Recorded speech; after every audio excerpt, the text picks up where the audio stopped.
नमस्कार बच्चों, कक्षा 7 के बच्चे मेरे साथ हिंदी व्याकरण का पाठ 3 पढ़ रहे हैं, शब्द विचार। और पहले अब हम अपने अभी तक पढ़ चुके हैं अंग्रेजी भाषा के शब्द और फारसी भाषा के शब्द, और अब हम पढ़ रहे हैं अरबी भाषा के शब्द। अरबी भाषा के शब्द कौन से हैं?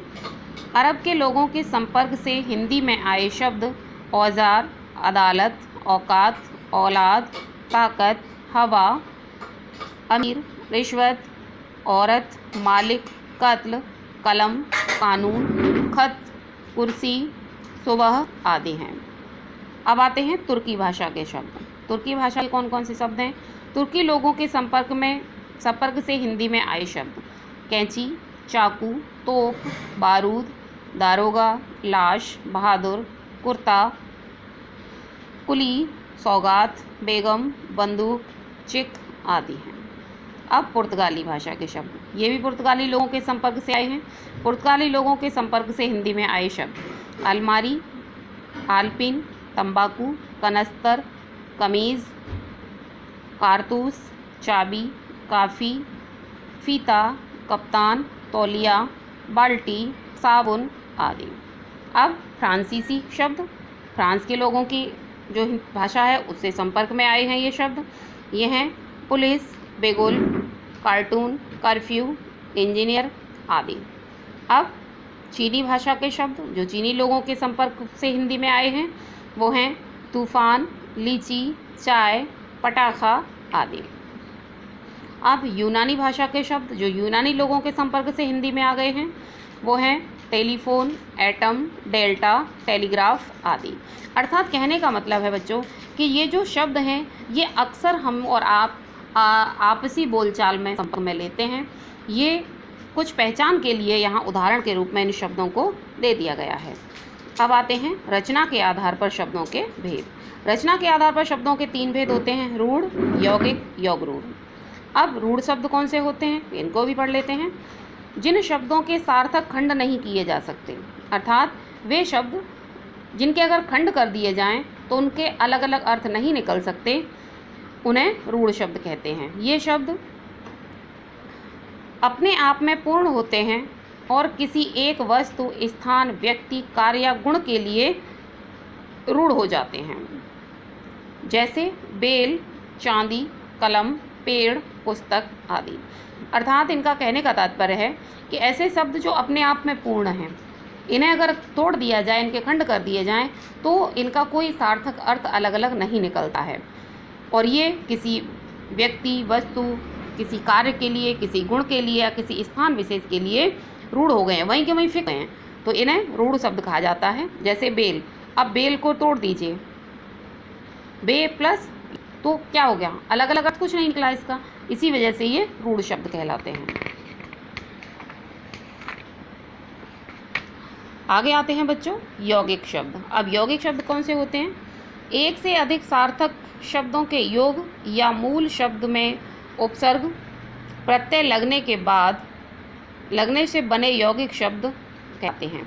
अर्थात इनका कहने का तात्पर्य है जो एक शब्द से ज़्यादा शब्द जिनमें जुड़े होते हैं, या तो इनमें कोई उपसर्ग जुड़ जाता है या फिर कोई प्रत्यय जुड़ जाता है, और इससे ये क्या बन जाते हैं, यौगिक बन जाते हैं। जैसे जल निधि, जल प्लस निधि दोनों अलग अलग हैं। शिवालय, शिव प्लस आलय। सेनापति, सेना प्लस पति। पुस्तकालय, पुस्तक प्लस आलय, दोनों अलग अलग शब्द हैं। या तो आलय इसमें उपसर्ग जोड़ दिया, पति इसमें प्रत्यय जोड़ दिया, इसमें भी प्रत्यय जोड़ दिया, आलय इसमें भी प्रत्यय जुड़ा हुआ है। जल निधि, ये भी दोनों अलग अलग शब्द हैं। अर्थात या तो इनमें उपसर्ग या प्रत्यय जोड़े जाते हैं या दोनों ही शब्द अलग होते हैं और दोनों को मिलाकर एक कर दिया जाता है, ये यौगिक शब्द कहलाते हैं। अब आते हैं योगरूढ़।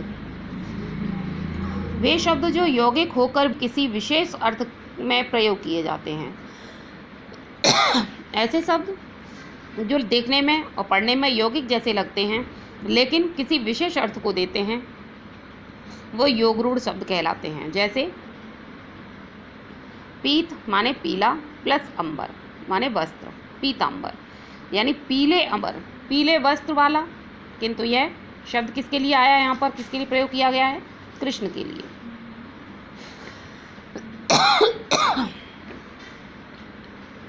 अगला है पंक प्लस ज। पंक माने कीचड़ और ज माने जन्म। जो कीचड़ में जन्म लेने के कारण आया है, किंतु यह कमल के अर्थ में प्रयोग किया जाता है। जिसका कीचड़ से जन्म हुआ है वो विशेष अर्थ अपने आप में क्या देता है? कमल का। लंबा माने बड़ा प्लस उदर, उदर मीन्स पेट। लंबोदर बड़े पेट वाला, किंतु यह गणेश के अर्थ में प्रयोग किया जाता है। अर्थात एक किसी विशेष चीज के लिए जो प्रयोग किए जाएं वो योग रूढ़ शब्द कहलाते हैं। अब अगला आता है बच्चों अर्थ के आधार पर शब्द के भी 3 भेद हैं, पर्यायवाची, विलोम शब्द और अनेकार्थी शब्द। पर्यायवाची पढ़ ले पहले। समान अर्थ देने वाले शब्द पर्यायवाची शब्द कहलाते हैं। जो अपने समान हैं वो पर्यायवाची कहलाते हैं। जैसे सूरज, सूर्य का सूरज, भास्कर, रवि, दिवाकर आदि। और हवा का वायु, अनिल और समीर।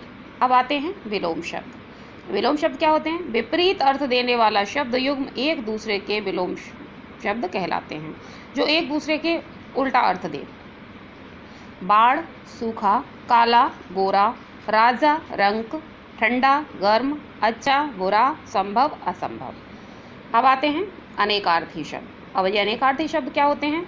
वे शब्द जिनसे एक से अधिक अर्थों का बोध होता है अनेकार्थी शब्द कहलाते हैं। जो शब्द एक ही रूप में प्रयोग नहीं होते बल्कि इनके अर्थ अलग अलग होते हैं, वे अनेकार्थी कहलाते हैं। जैसे हंस, हंस सूर्य, आत्मा, एक पक्षी। तीनों रूपों में तीनों के अर्थ अलग अलग हैं। एक हंस पक्षी होता है, एक हंस सूर्य को भी कहा जाता है और एक अंश आत्मा को भी कहा जाता है। अर्थ धन को भी कहा जाता है, अर्थ प्रयोजन को कहा जाता है और अर्थ मतलब को भी कहा जाता है।